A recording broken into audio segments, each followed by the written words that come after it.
Hey, Mike, welcome. It's not my show, but hi, it's so nice to see you, at least online. Nice to see you too. Please introduce yourself before we go into the extensive conversation with your extensive experience and thoughts about our subject. Well, currently I am the executive director of USASA in the States. And so USASA handles all of the grassroots snowboarding and free skiing events. We also do coaches, officials, and judges education. So that's my job now. For 19 years, I was a program director at 3 different academies in the United States. I worked as the director at Steamboat Springs Winter Sports Club, and then as the snowboard program director at the Stratton Mountain School. And then I finished my coaching career at Carabasset Valley Academy. So primarily I worked with athletes under the age of 21, but definitely athletes that were aspiring and met their goals of making the national team and even onto the X Games, and several made it to the Olympics. So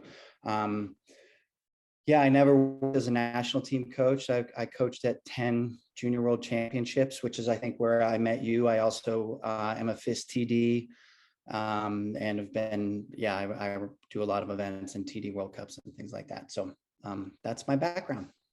That's a very cool background. And today we're talking about athletes thinking of retirement, athletes living the life after retiring from sports. And retirement is actually a nicer way. Some athletes get suddenly kicked out for whatever reason, whether it's a conflict inside the team or within the federation, or if it's a sudden injury that they're not able to recover from, ends their career. So there are a lot of ways that a sports career can end. And I think a planned retirement is a way nicer one, but still, I find that no matter the level of the athlete, pretty much all of us, all of them, are going through a tough time after the retirement where the uncertainty, just covers you and you feel lost, even though you've always known what you're doing inside the sport. And it feels like you've lived your life. But when outside sport, it feels like it's a totally different life. Yeah, I've definitely seen that a lot. A lot of athletes that I've worked with, you mentor a young athlete when they're 15, 17, 19 years old. You end up a lot of times keeping those relationships with them, and they call you for advice sometimes, or which is great. Those are the best times, or they have success at a big event and they send you a text and you're like, oh wow, yeah, I was watching, thank you. But then there are those other times too where they chime in and they say, now what? Well, I mean, I thought there was this big dream in front of me and I achieved all of these things, and now those things aren't there anymore. And so and it's very real when you're a coach and there's someone that you care about and that you've mentored, and they say, now what? And I've had that happen to me, and I've often felt like I don't have the resources. One, I don't have the tools readily available to me to provide, and lots of times I don't even know the answer. And so that's this. So I'm very glad that you're bringing this topic up, and I think that it needs to be talked about more. The reason why I'm even bringing up the topic is that I was quite proud to be an Olympian, and I thought, if I can reach the Olympics, the world is my oyster, and anything I do, I'll succeed at it. And I had a harsh awakening. I found out that sure, you can work hard, but it's not necessarily going to result in success, or at least in the satisfying result.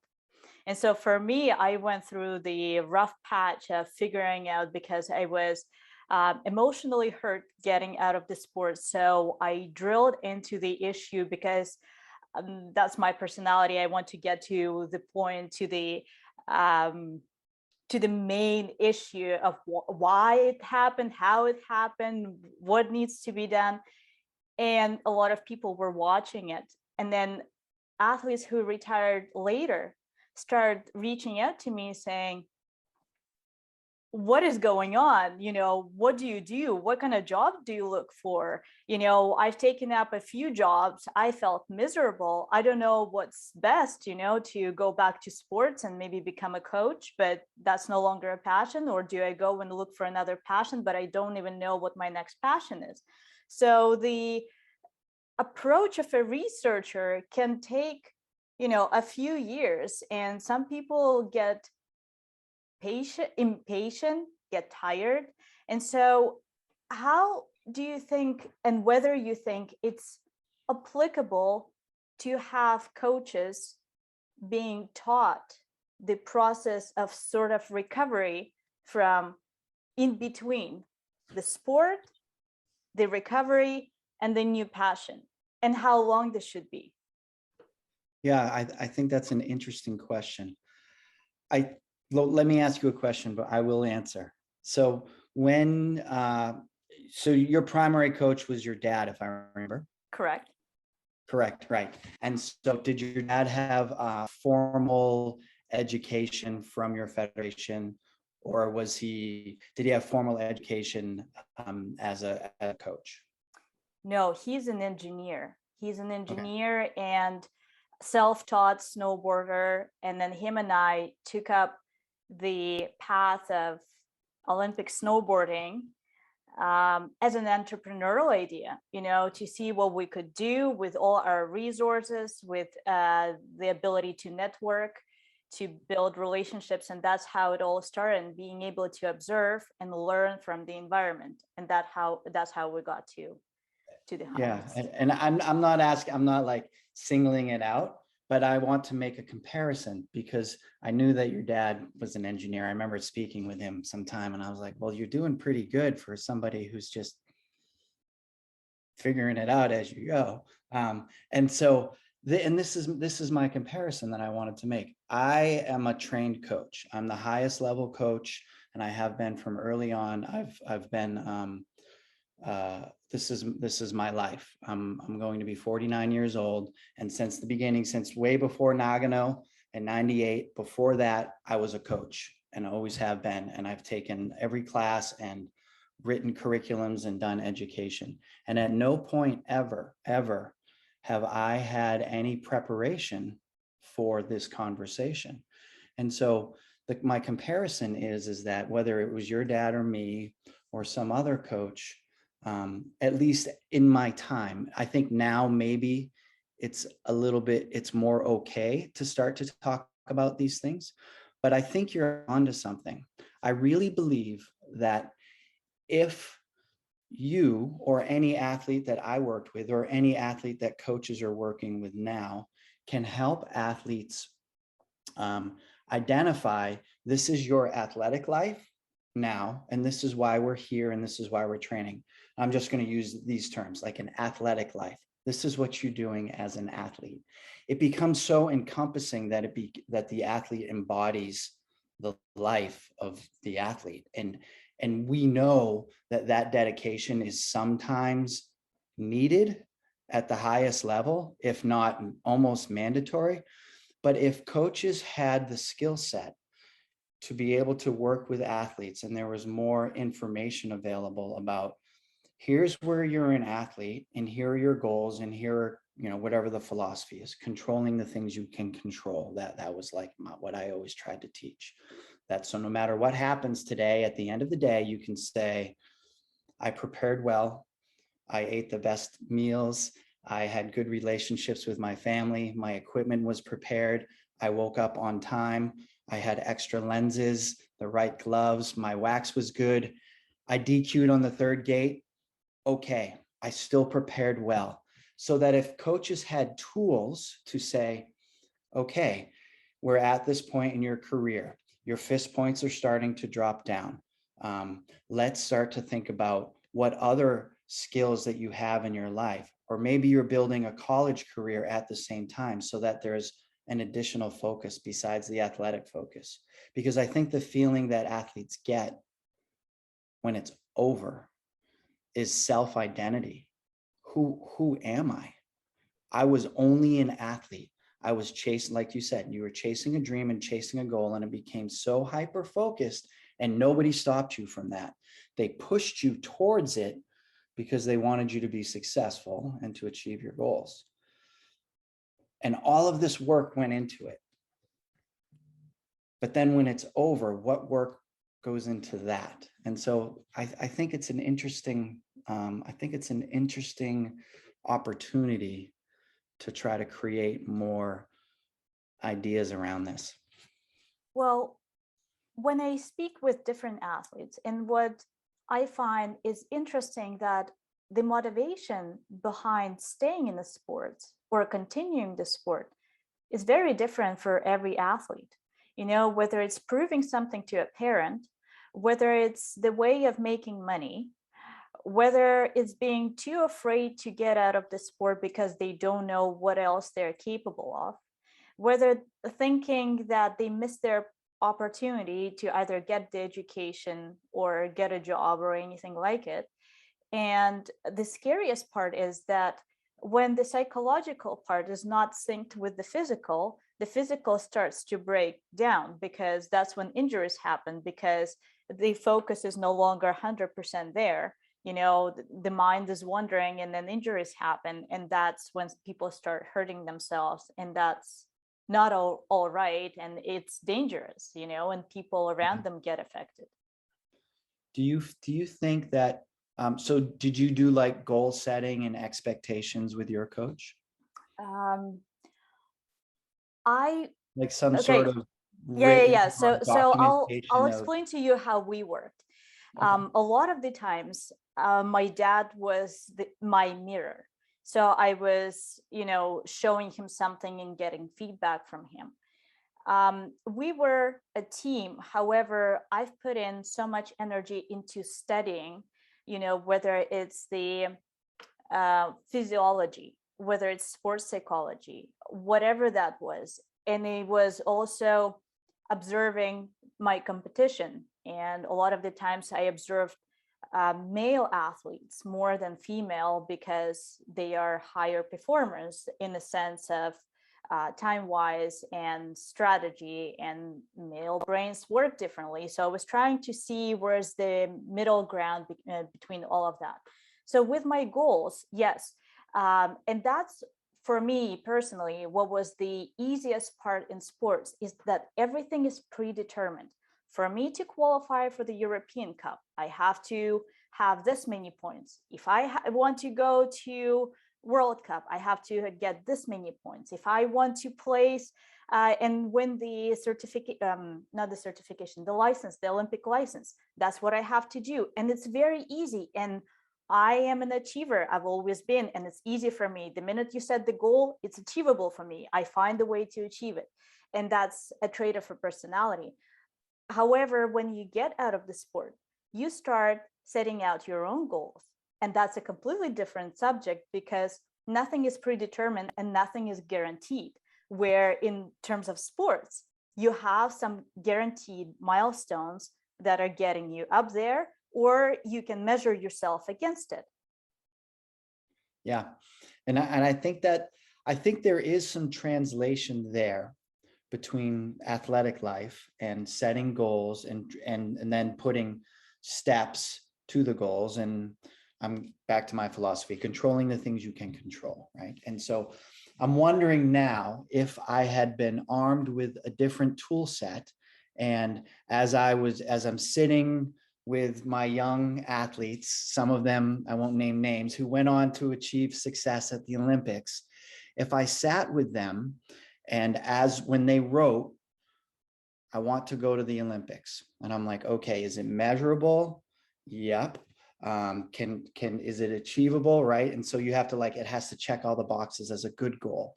And so I wonder if the next questions were, what do you want to do after?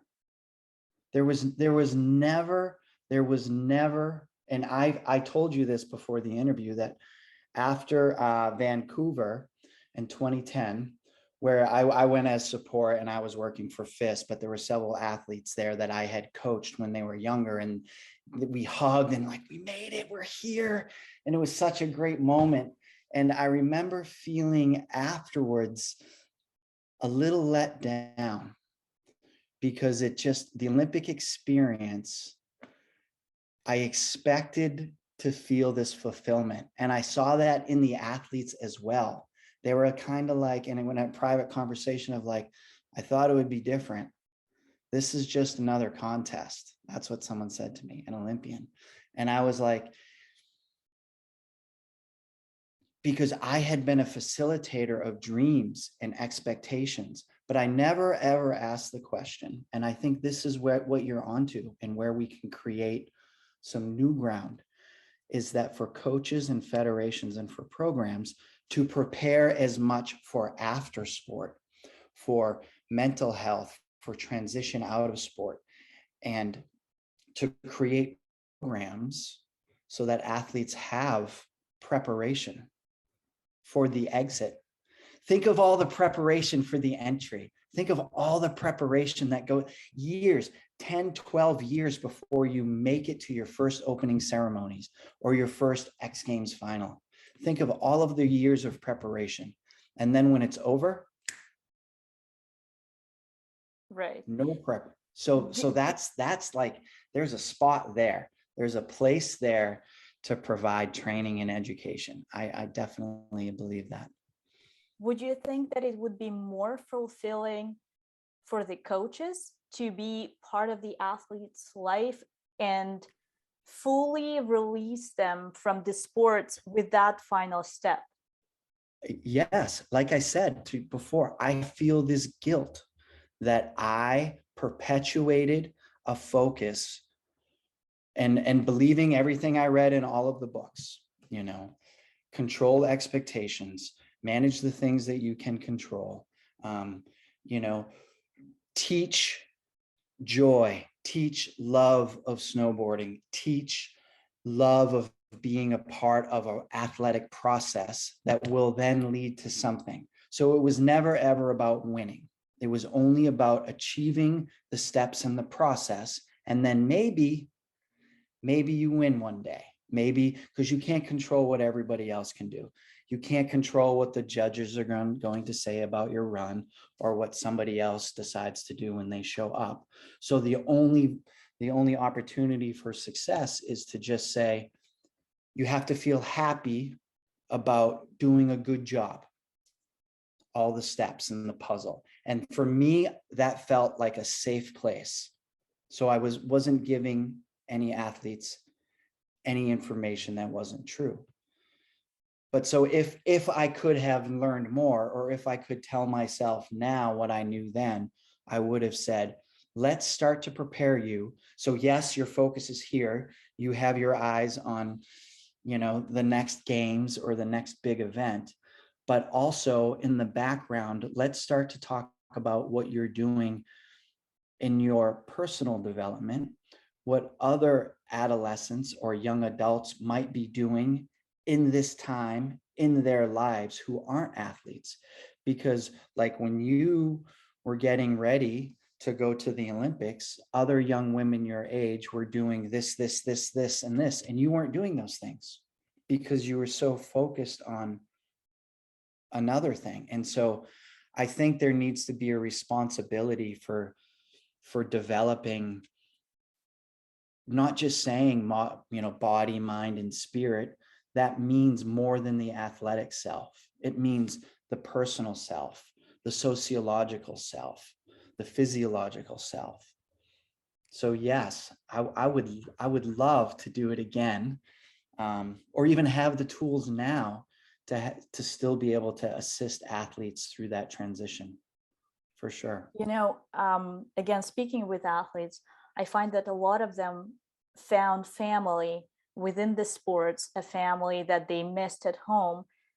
Yeah. And Relationships, marriages, yeah, children being born, weddings, like look for at sure. around in our sports. I mean, it's Yeah. it's all we know when you're in it, It's one thing. And then you also find that uh, unconsciously, a lot of athletes look up to the coach as a parental figure, and when exiting the world of sports, it's like missing a parent.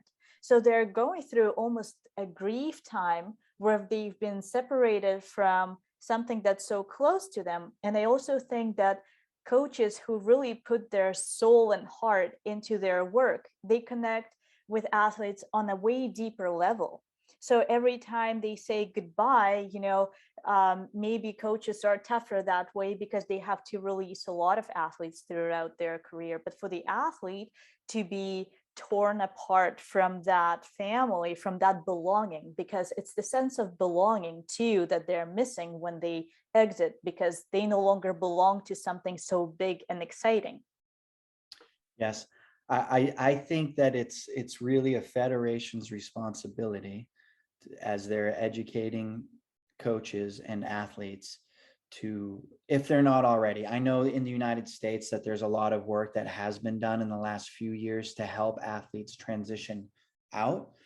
I think that there can be done, more can be done. But I believe that if as coaches and sport enthusiasts, and as we're mentoring athletes across all sports, that if we take these responsibilities serious enough to try to help an athlete reach the highest level in sport, that we also need to take care that they can survive after that attempt, whether they're successful or not. Because even if you had won a gold medal, like, you would still, at the end of the day, you don't This have is it. anything more. You don't have anything. Exactly. You don't have anything more. And it's once you finally come full circle and you can look back at it, I know a lot of athletes that they don't even want to snowboard anymore. And I And didn't want. those are the things that, like, ugh. And so there's a great opportunity here. And I think as many athletes that you've been talking to and hearing the same sentiments, the same stories, there's a good opportunity to do something cool. It's interesting that the kind of the sport, the type of the sport doesn't matter. They say the same words, they express the same emotions. And it's interesting because we're finally able to vocalize it, or at least name it somehow. And the self-identity that you mentioned is so paramount, because when we get out of sport, for example, in the United States, alpine skiing is such an elite sport. And the team members, especially the national team, are treated like celebrities. But what if they come out and they've been on the team, they've been elite for so long, and they come out then, and if they haven't gotten, I don't know, maybe social media presence or anything, it's a hard fall from up top to down below. Yeah. I wonder, have you, this is just a question, are other professional sports, maybe like soccer in Europe or like the NFL in the United States or the NHL, do any of these professional high-level sports, those are team sports, but do they have like reentry type, I don't know if it's called reentry, but transition programs or services or things like that? I would imagine that they have something. Have you found anything? I've spoken with NFL players, and they struggle with the same thing. And for them, the problem is something they call the locker room experience, that camaraderie, that being part of the team. And the toughest part is that within the team, they have their certain spot. If they're a defender, they know exactly what the defender does, what's expected of them. And then they come out and they're no longer immersed into the experience of high pressure, high excitement. And so a lot of them are going into that experiential, I don't know, marathon, where they want that same adrenaline rush, where they want the same excitement in their life, because life becomes boring. Before, they used to play their games, every month. And now what's next? And some of them, yes, they go into coaching to be able to experience that, at least from the coach's perspective, and still get the adrenaline rush. The others are really left out there. And actually there's not something where they're transitioned or where there's a community that's created for them that's going to give them the same sense of belonging to a like-minded group of people.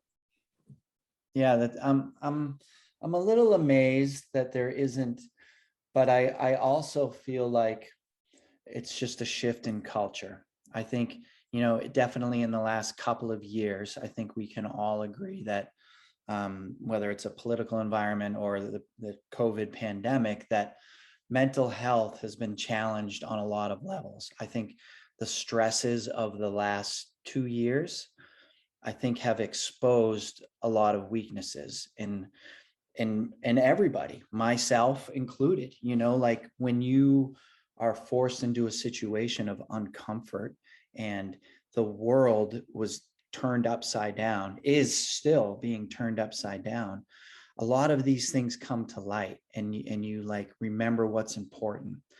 And so maybe it's just the timing of this, Val, but it definitely feels like, if you're a federation, I'm going to ask you a question. If you're a federation, or you're an NFL team owner, or you're whatever, a soccer club owner in Europe, and you pour in all of these resources to human beings, to athletes, to help them achieve the highest level of success. So whether your goal, maybe it's financial, or maybe you just want more medals on the wall, or maybe you want your club to win, the people involved are these athletes who are very wrapped up in this athletic process. Don't you think that those federations, would you agree with me, that those federations, those clubs, and those NFL teams, and they should own the responsibility of making sure that their people, their athletes, are well positioned to transition away from that job? Like you said in the beginning, it's like a retirement plan. So if you're working at a company for 40 years and you're paying into your 401k or your retirement plan and you're earning your benefits, you know what happens when it's over. Then you start to cash in on your benefits, and then you have your retirement life, and it's planned. And so I think that shedding some light on this and helping federations wake up to the idea of the athletes aren't okay when you kick them off the team, and you can't just turn your back on them, because they need to reach out to somebody. And it's a responsibility. I think it's a requirement. It should be a requirement now for all of these teams and all of these people who we're supposed to all be believers in human empathy and compassion. And if we're just watching more than one person struggle when they exit a sport, then we need to make a change for sure. I don't think there is enough push for them to understand the responsibility. I don't think they would back off from it. I just don't think they realize what's cooking in the background. Yeah, and it's another budget expense line, and a whole nother focus of, and I think a lot of sports are struggling for funding anyway to provide the athletes the resources, and now, trying to propose something new. But mental health is very important, and how the athletes are able to transition out and be prepared. Some may do better than others, and I think it really comes to just starting. It doesn't need to be a lot, but it needs to be a piece of something, and a conversation can begin that will help to prepare athletes for this transition out. I'm so excited that you're bringing this up, and I can't speak for any athlete, but I can speak for athletes that I know are hurting, and that I felt like I didn't have answers for.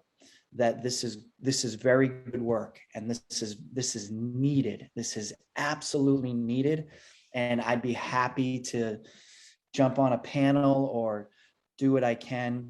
At my organization, we're very grassroots, but even like at a young age, and like my median age is 14 years old. Those are the kids that we put events on for in the United States. but it would be great to have some literature, or at least have a culture, a sense of, and we do, winning isn't everything, and focus on your goals and try to have fun and blah, blah, blah. But, to really start to just identify what the life cycle of an athlete is. And so that there's just an understanding. At the end of the day, when you get a medal placed around your neck, or you're in 27th position, you both have basically the same thing. You have the experience that you took from that day at the games representing your country. And that's the hard reality. Sure, some may come with more financial, and your name might be on a billboard, and you might get on the Tonight Show for a little while. But then after that, 4 years later, you're in the grocery store in downtown and nobody knows who you are. And so the same thing that you have is the joy and the experience. And I think that we can do more to start to educate on those types of things. So maybe that's a start for now. Thanks, Mike. I appreciate your input today. And something is telling me that it's not the last conversation we're having, but I'll let you go right now. Okay. And I'll let you proceed with the rest of your day. Thanks so much. Keep me tuned into your work, and I can't wait to see it. For sure. Thank you. Thanks, Val. Bye-bye. Bye.